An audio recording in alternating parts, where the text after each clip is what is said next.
Okay, Assalamu alaikum wa rahmatullahi wa barakatuh. And it's brother Dawuud Loka Intern Change. And we're actually here with brother Abdul Salah-hu-deen, mashallah.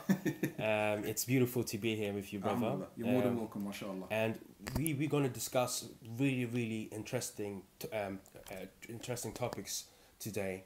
And just to enlighten the youngsters out there that, you know what, Islam is far deeper than you actually thought. No, definitely. I mean, see, what we get the pre-packaged version. Yeah. There's kind of it's a bit like fast. It's the fast food thing, yeah. It's easily made, quick to consume, but it don't really leave you anything substantial because we need to go on a deeper level for the people and to show them that real historical link that takes us back to the very first revelation in Jabal Nur. Subhanallah. Subhanallah. So as we start everything, let's praise the Prophet sallallahu alaihi wasallam. Alhamdulillah wa salatu wa salam Allah Rasulullah sallallahu amma bad. So we should commence. So obviously we know that you've seen probably a video of us that we doing the Black History Month, the Real Story campaign.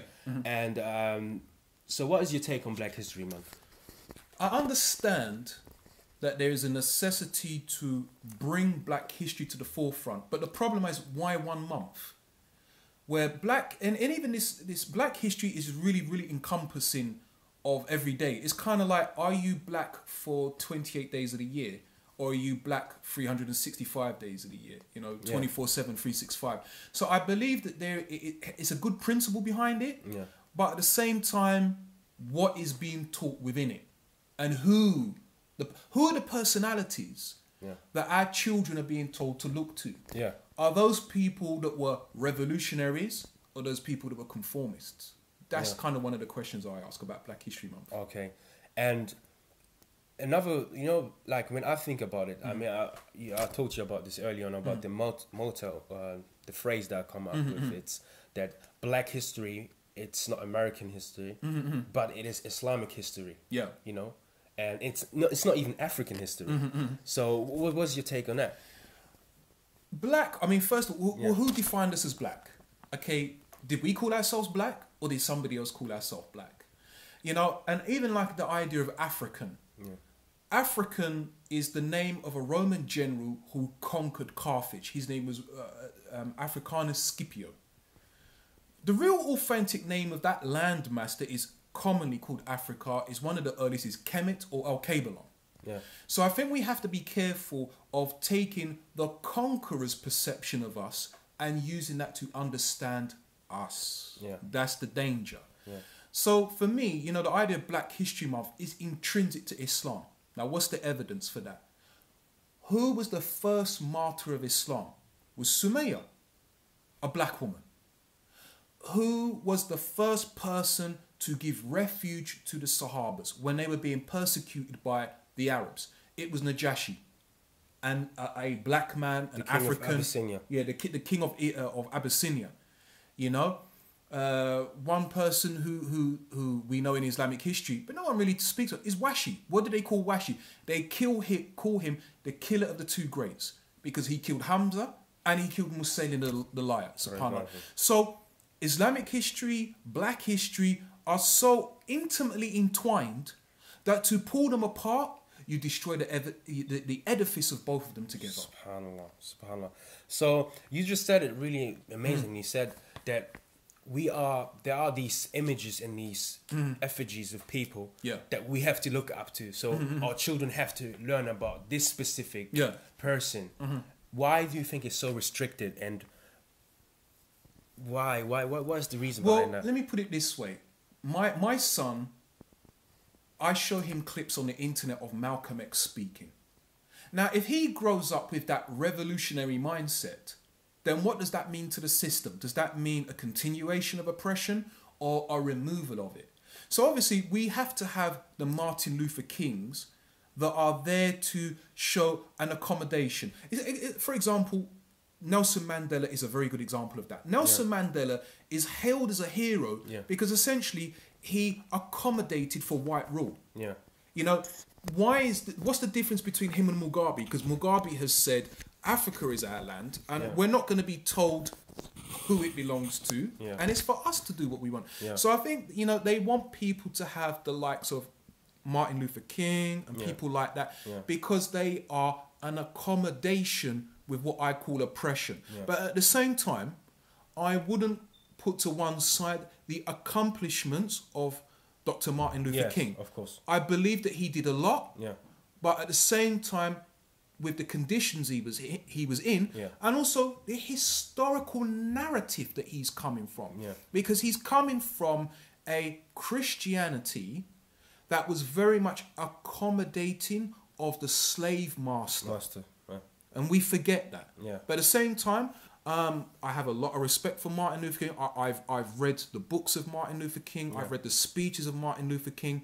But I say honestly, as a person who hates injustice, Malcolm X will always be the man for me. And I'm not just saying that because he's a Muslim. I'm saying that as a person who hates injustice. MashaAllah. So, brother, do you think that's the reason why when we look into black history, I quote, and that's the reason why it starts with Jamestown in the 17th century. And for those people who don't know what Jamestown is, Jamestown was the first colonization, historians, some historians say. And that's most of the times where black history actually starts. What happened before that? Why is it that they don't discuss that? Now, here's where we get into something. You know, is our history in servitude? Is it bondage? Because when we start with Jamestown, as you say, it's like, what happened? There's a missing blank in human history.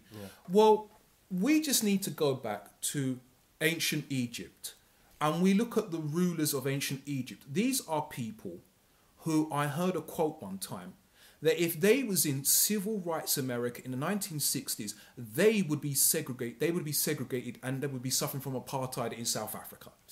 Because the leaders we are talking about, such as Ramesses of the Bible, you know, some people say that Ramesses II is also the pharaoh of the Quran. Allah knows best. But what we do know is that the ancient Egyptians, and when I speak of the ancient Egyptians, I'm talking about pre-conquest of the Persians, pre-conquest by Alexander the Great, pre-conquest of the Romans, and pre-conquest of the Arabs, were a black, melanated people.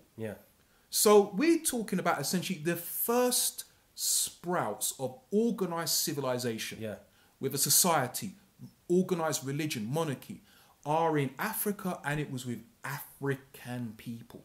So there has to be the historical amnesia. You know, you have to, you know, it's kind of like the computer. You have to reboot the computer. And you set it back to... So what happened with us is that slavery was the reboot, but it didn't reboot back to the ancient history. It rebooted back to what I would call a European created history. So what do you think? What is the one thing that we can do? Obviously, Rome wasn't built in one day. What can we do in the meantime while we're preparing for our people, for the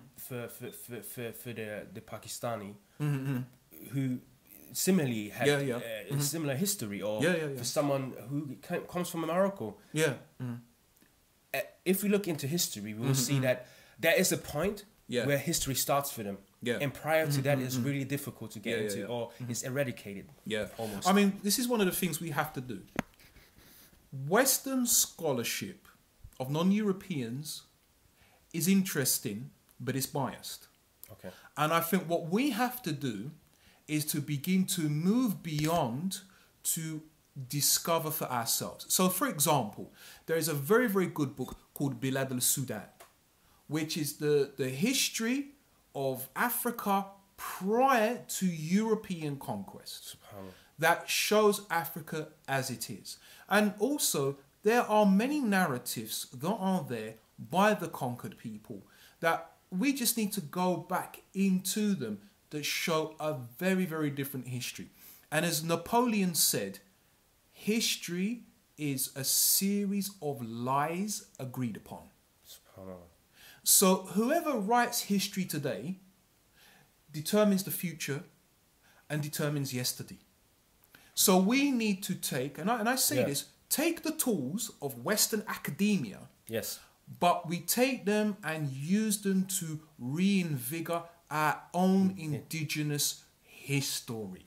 You know what you just said reminds me of two things. One quote that I like to quote a lot is, if you don't write your own history, Yes. someone else will. And the second point is, when you said use the tools, the Western tools, this reminds me of Musa alayhi salam. When he was in Egypt, he was nurtured there, he was educated there. Yeah. You know, a young man, strong man, took the knowledge. Allah subhanahu wa ta'ala made him disappear and then come back. Yeah. See, this is one of the things that a lot of Muslims have got into, is kind of like they have a syndrome of you throw the baby out with the bathwater. Yes, the West has a lot of wrong in it.